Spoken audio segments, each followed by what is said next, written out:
j'ai mis en place cette exposition en collaboration avec les partenaires et les collègues, avec mon équipe ici à Rabat, mais aussi ailleurs, à Poitiers par exemple, en France, pour apporter une thématique nouvelle ici au Maroc sur les origines de la vie. Parce qu'en Afrique, il n'y a pas, mis à part l'Afrique du Sud, il n'y a pas d'autres pays ou d'autres laboratoires qui travaillent sur ces thématiques. Alors maintenant, nous, ça fait plus de 15 ans qu'on travaille sur les plus vieilles formes de vie, et ce qu'elle nous raconte sur l'histoire de l'évolution, sur l'histoire de la vie.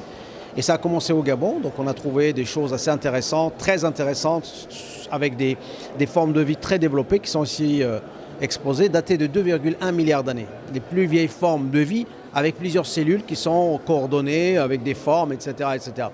Donc le travail est continué, et puis à un moment ou à un autre, en travaillant avec d'autres pays africains, l'occasion est arrivée de se poser la question, pourquoi pas le Maroc. Et le Maroc est vraiment c'est un pays extraordinaire pour la géologie. Donc on s'est dit, on va aller voir ce qui se passe au Maroc. Et donc on a mis en place un programme de recherche. Et ce programme de recherche nous a permis aussi de trouver des choses au Maroc qui sont exceptionnelles. Par exemple, une découverte très importante dans la région d'Ouarzazate, ça s'appelle Amantasgart, où il y a des roches qui sont des accumulations de bactéries. Et ces bactéries, ils sont développées dans un milieu très complexe, avec des températures élevées, pas d'oxygène, beaucoup de salinité. Et pourtant, la vie s'est développée dedans. Pourquoi ? Parce que ça sont des formes de vie qui supportent des conditions extrêmes. Et qui dit extrême, ça veut dire difficile. C'est exactement les mêmes conditions qu'on pense sur Mars. Donc il y a des gens qui travaillent sur Mars. Donc pour aller travailler sur Mars, on n'a pas aujourd'hui le moyen d'aller à pied, c'est pas possible. Donc là, sur Terre, il y a des analogues. Donc vous voyez, le Maroc a apporté un analogue martien pour que les gens qui travaillent sur Mars, d'abord, comprennent ce qui se passe sur Terre. Le Gabon nous a permis aussi d'ouvrir des portes sur l'histoire de la vie. Donc voilà, tout ça, c'était pas connu ici au Maroc, et ça a commencé. Et cette exposition va faire savoir aux gens, et au grand public, nos origines, les sources de cette vie. Et je pense que c'est pédagogiquement très intéressant pour eux. Quels sont les partenaires qui ont contribué à l'organisation ? Alors les partenaires, il y a des partenaires étrangers, il y a des partenaires marocains. Les partenaires étrangers, c'est l'Université de Poitiers, le CNRS et la région Nouvelle-Aquitaine. Et les partenaires marocains, c'est l'Université Mohamed V, c'est l'Université Qadi Iyad, c'est l'Institut français du Maroc et l'Académie Hassan II des sciences et techniques, bien entendu. Vous êtes là pour le public, de quelle date à quelle date ? Je suis là jusqu'à vendredi, voilà. Je pars vendredi après-midi. Non, pour l'exposition. Moi, je suis là pour cette période-là, mais l'exposition va vivre pendant un mois, jusqu'au 10 mars. Est-ce qu'on a un chiffre sur le nombre d'objets exposés ? Alors, je ne les ai pas comptés, mais peut-être qu'il y en a combien ? Peut-être une soixantaine à peu près. Ça suffit largement, parce qu'il ne faut pas mettre de trop non plus. Il faut juste ce qu'il faut pour que les gens puissent se rendre compte. Voilà, c'est tout. Donc il ne faut pas plus. Et ça rappelle un peu les premières traces de vie, voilà.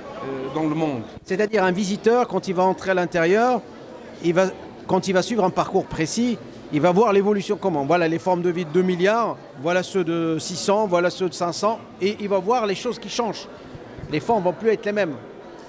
Et là, il va comprendre. Alors cette exposition a été organisée suite à une coopération entre la Faculté des sciences de Rabat, plus précisément le département de géologie, et le département correspondant à l'Université de Poitiers. Donc ils ont décidé, il y a quelques années, sous l'impulsion du professeur Abdelrazak Albani, qui est un professeur de l'Université de Poitiers, mais d'origine marocaine, et qui travaille avec 2 universités au Maroc, l'Université Mohamed V et l'Université Qadi Iyad. Donc ils ont décidé d'organiser conjointement cette exposition à Rabat, et de faire en sorte que ce soit une exposition ouverte au grand public. Donc elle va durer pendant un mois ici à la Bibliothèque nationale du Royaume du Maroc. Est-ce que vous pensez à un projet d'exposition itinéraire, que ce soit au Maroc ou à l'extérieur, à l'étranger ? Alors déjà au niveau du Maroc, tout à l'heure, avec le président de l'Université Qadi Iyad, il a été convenu que le bâtiment qui a été exposé là, qui est modulaire, il puisse être transporté à Marrakech, et pour faire bénéficier la population de Marrakech, parce que c'est une exposition qui est consacrée au grand public, c'est-à-dire les jeunes et les moins jeunes qui peuvent voir les origines de la vie.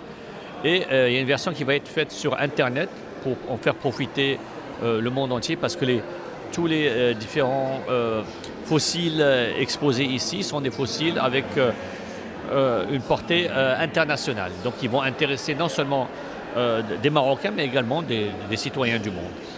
Le Maroc est présent dans cette exposition. Par quel élément, c'est-à-dire qu'est-ce qu'il montre au public? Voilà. Alors le Maroc est présent à travers deux choses. D'une part, le savoir-faire marocain pour cette exposition, mais aussi il y a des fossiles qui sont originaires de plusieurs régions du Maroc, en particulier de la région d'Orissani. C'est des fossiles qui datent de 650 millions d'années. Mais les fossiles les plus anciens qui existent dans ou d'origine de la vie dans cette exposition datent de 2,3 milliards d'années. Et donc c'est la première fois qu'on a prouvé l'existence de la vie à 2,3 milliards d'années. Donc c'est une première dans le monde. Ici au Maroc ou... Alors ces fossiles ont été découverts par une équipe franco-maroco-gabonaise au Gabon. Et c'est pour ça que le Gabon est présent avec nous, mais on a aussi des fossiles qui viennent de Namibie, qui viennent de Libye, qui viennent de Mauritanie et bien sûr du Maroc. Écoutez, dans cette exposition, on trouve des fossiles du Gabon qui ont été découverts dans une petite ville au sud-est du Gabon par une équipe de chercheurs internationaux conduite par le professeur El Albani, Abder El Albani de l'Université de Poitiers, qui, en collaboration avec les chercheurs gabonais, a pu mettre en évidence des traces, peut-être pour la première fois des traces d'une vie plus organisée qui a été datée à 2,5 milliards. Vous savez, pendant longtemps, on a cru que la vie, les organismes vivants plus évolués, constitués de plusieurs cellules, ne sont apparus qu'il y a 600 millions d'années. Et cette découverte qu'ils ont faite au Gabon a permis de reculer le curseur de la vie, de l'origine de la vie, de l'évolution de la vie sur Terre à près de 2 milliards d'années plus loin. Donc ça a été un changement majeur, une découverte extraordinaire qui a permis de mieux comprendre comment la vie elle-même elle est apparue et sous quelles conditions elle est apparue et comment elle a évolué au cours du temps. Elle nous donne, en se projetant dans le passé, elle nous donne des idées, des informations sur l'avenir de notre planète. Et nous sommes heureux que ce soit pour la première fois que ces fossiles sont exposés ici au Maroc, dans cette bibliothèque nationale du Royaume, qui permettra aux citoyens marocains de découvrir comment la vie évolue, d'où nous venons, où est-ce que nous allons aussi. Et nous espérons que d'autres citoyens africains vont pouvoir également le découvrir en faisant en sorte que les fossiles qui sont exposés ici, cette exposition devienne itinérante, qu'elle passe de pays en pays pour qu'on comprenne la place que l'Afrique a jouée dans non seulement le berceau de la vie, mais également son évolution à long terme.